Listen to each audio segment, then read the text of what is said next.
Suréna, votre zèle a trop servi mon père pour m'en laisser attendre un devoir moins sincère. Et si près d'un hymen qui doit m'être assez doux. Je mets ma confiance et mon espoir en vous.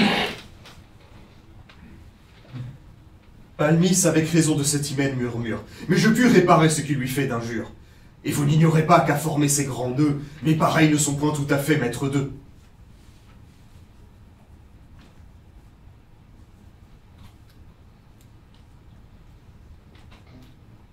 Quand vous voudrez tous deux attacher vos tendresses, il est des rois pour elles, et pour vous des princesses.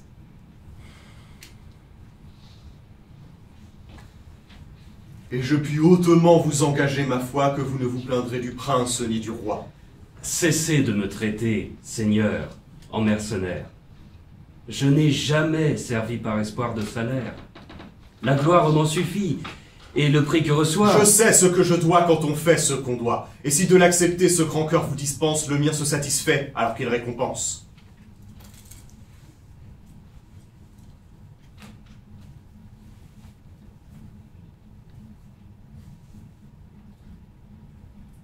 J'épouse une princesse en qui les doux accords des grâces de l'esprit avec celles du corps forment le plus brillant et plus noble assemblage qui puisse orner une âme et parer un visage. Je n'en dis que ce mot, mais vous savez assez quels en sont les attraits, vous qui la connaissez. Cette princesse dont... si belle... si parfaite...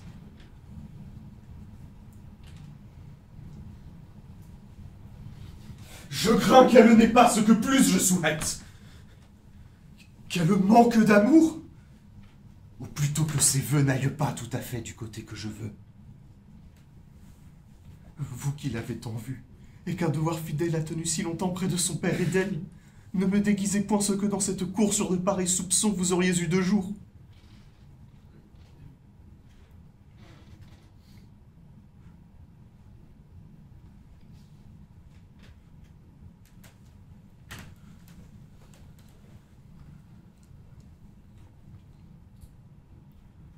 Je la voyais, Seigneur. Mais pour gagner son père, c'était tout mon emploi. C'était ma seule affaire.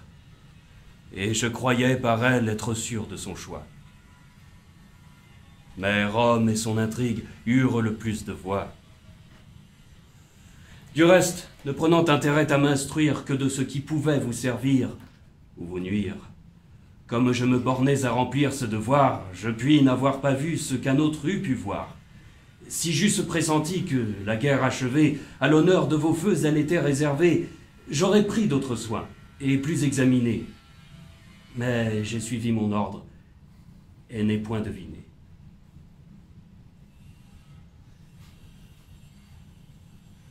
Quoi? De ce que je crains, vous n'auriez nulle idée? Par aucune ambassade on ne l'a demandé. Aucun prince auprès d'elle, aucun digne siégé par ses attachements n'a marqué de projet.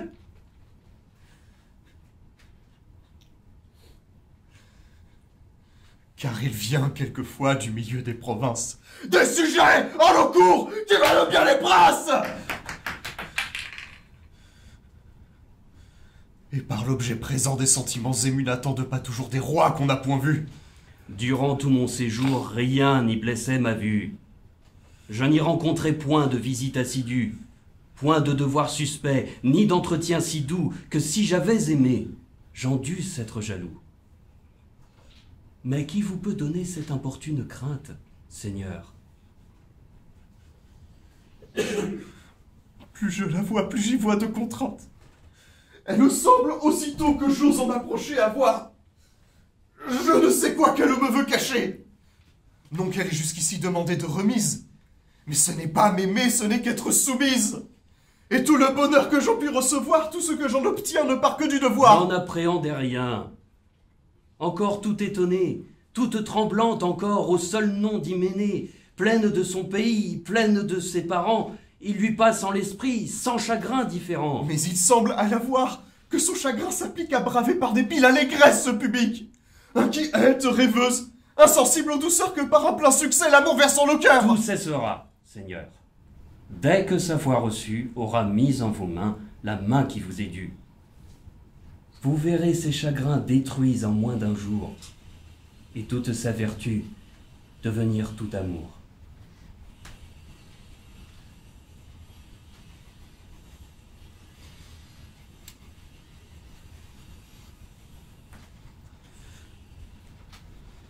C'est beaucoup espérer que de prendre assurance sur une si légère et douteuse espérance.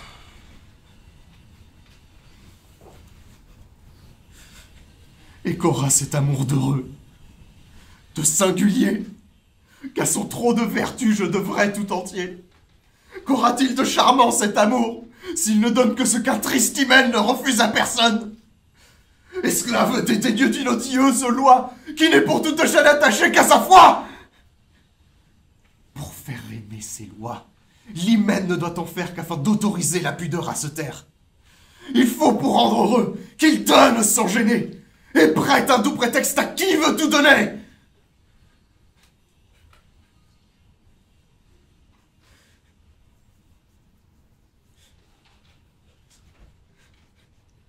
Que sera ce grand Dieu si toute ma tendresse rencontre un souvenir plus cher à ma princesse? Si le cœur pris ailleurs ne s'en arrache pas? Si pour un autre objet il soupire en mes bras? Il faut enfin m'éclaircir avec elle.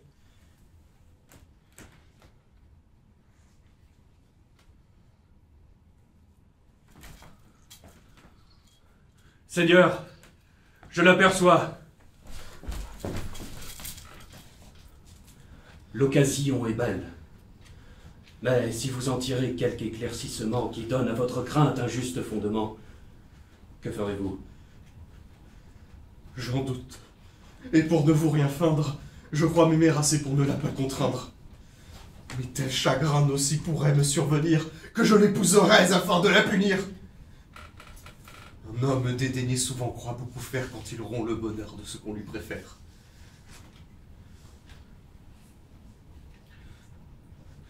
Mais elle approche.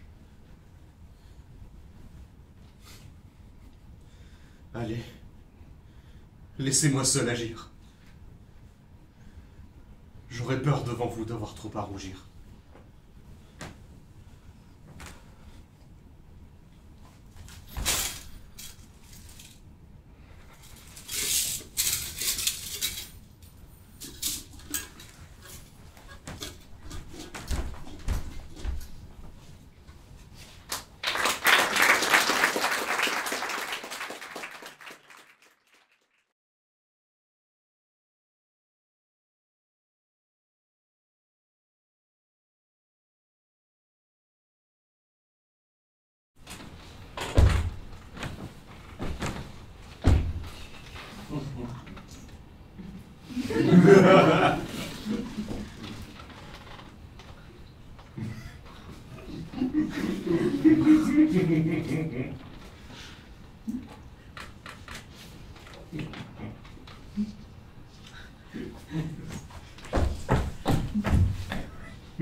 Vite en flambeau, j'entends mon père dans la rue.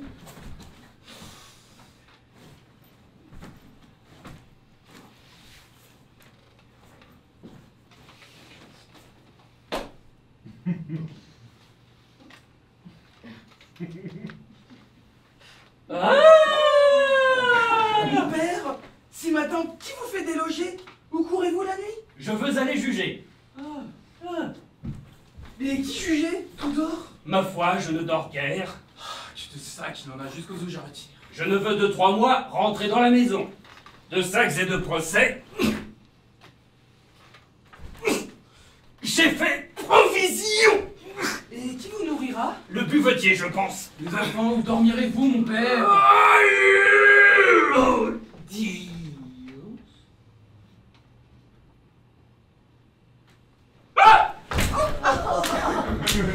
Non, mon père, il vaut mieux que vous ne sortiez pas. Dormez chez vous. Chez vous, faites tous vos repas. Souffrez enfin que la raison vous persuade. Et pour votre santé, Je veux être malade. vous ne l'êtes que trop. Donnez-vous du repos, vous n'avez tantôt plus que la peau sur les os. Du repos.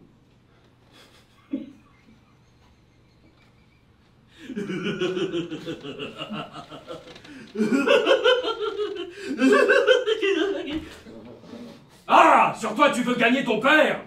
Crois-tu qu'un juge n'est qu'à faire bonne chère, qu'à battre le pavé comme un tas de galants, courir le bal la nuit et le jour les brûlant? L'argent ne vient pas si vite que l'on pense. Chacun de tes rubans me coûte une sentence. Ma robe vous fait honte? Un fils de juge? Ah, fille, tu fais le gentilhomme. Hé, Dandin, mon ami, regarde dans ma chambre et dans ma garde-robe les portraits des Dandins. Tous ont porté la robe, et c'est le bon parti. Compare prix pour prix les étrennes d'un juge à celles d'un marquis. Attends que nous soyons à la fin de décembre. Qu'est-ce qu'un gentilhomme? Un pilier d'antichambre. Combien en as-tu vu, je dis, des plus huppés, à souffler dans leurs doigts, dans ma cour occupée, le manteau sur le nez ou la main dans la poche? Enfin, pour se chauffer, venir tourner ma broche. Voilà comme on les traite. Hé, Dandin, mon pauvre garçon, de ta défunte mère, est-ce là la leçon? La pauvre Babonnette, hélas, lorsque j'y pense, elle ne manquait pas une seule audience. Jamais, au grand jamais, elle ne me quitta, et Dieu sait bien souvent ce qu'elle en rapporta. Elle eut du cuvetier, emporter les serviettes, plutôt que de rentrer au logis les manettes.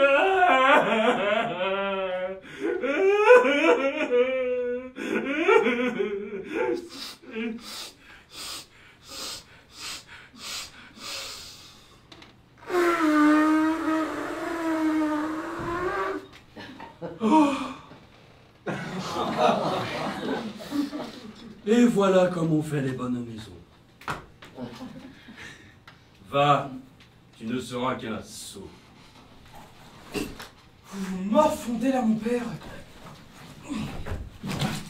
Petit Jean, ramenez votre maître, couchez-le dans son lit. On ferme porte, fenêtre, qu'on barricade tout afin qu'il ait plus chaud. Faisons mettre au moins des garde-fous là-haut. Quoi? L'on me mènera coucher sans autre forme. Obtenez un arrêt comme il faut que je dorme. Par provision, mon père. Couchez-vous. Ah, j'irai. Mais je m'en vais vous faire enrager tous. Je ne dormirai point. Ha!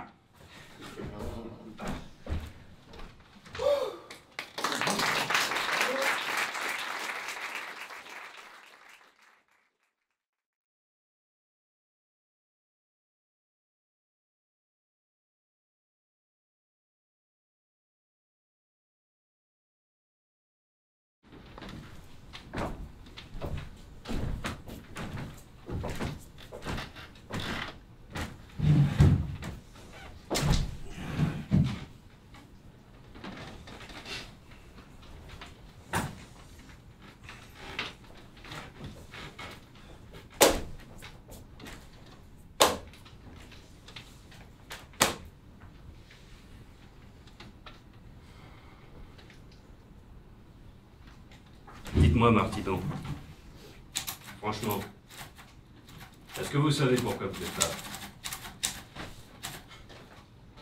C'est ça, ouais.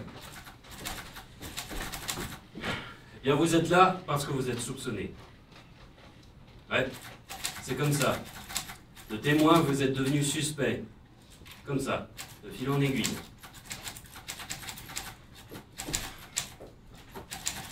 Il y a eu quelque part comme un glissement, voyez-vous. D'ailleurs, je suis sûr que ça vous a pas échappé. Pas vraiment. C'est plutôt la raison du glissement qui m'échappe. 2 petites filles ont été tuées, maître. 2 enfants.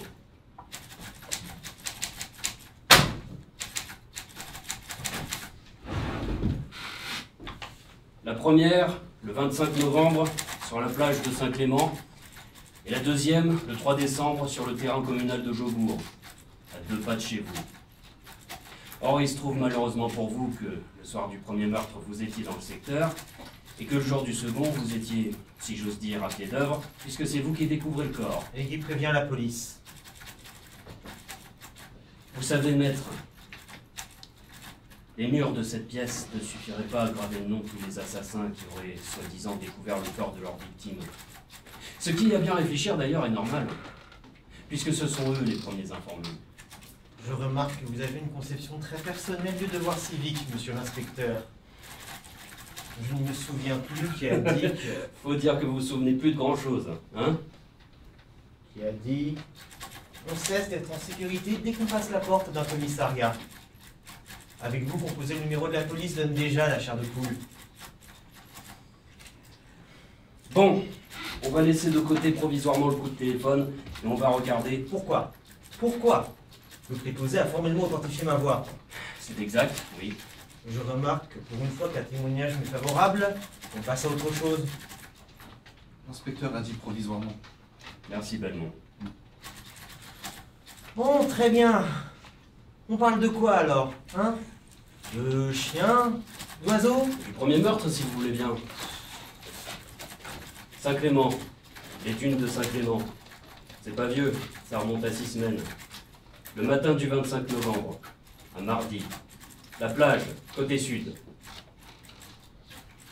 On retrouve le corps d'une petite fille, Pauline Valera, 8 ans, violée, assassinée, strangulation.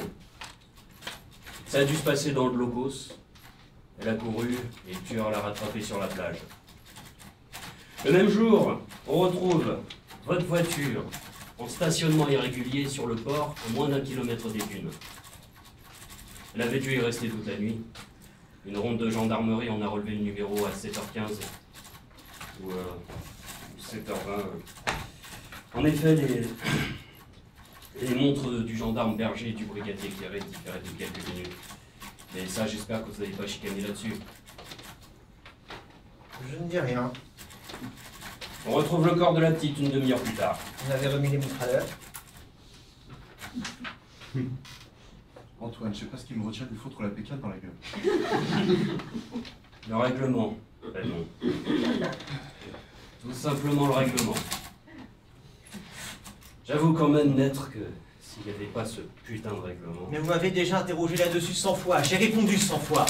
Alors, puisqu'on n'est pas à Scotland Yard, permettez-moi de vous dire, messieurs, que vous commencez à me faire chier!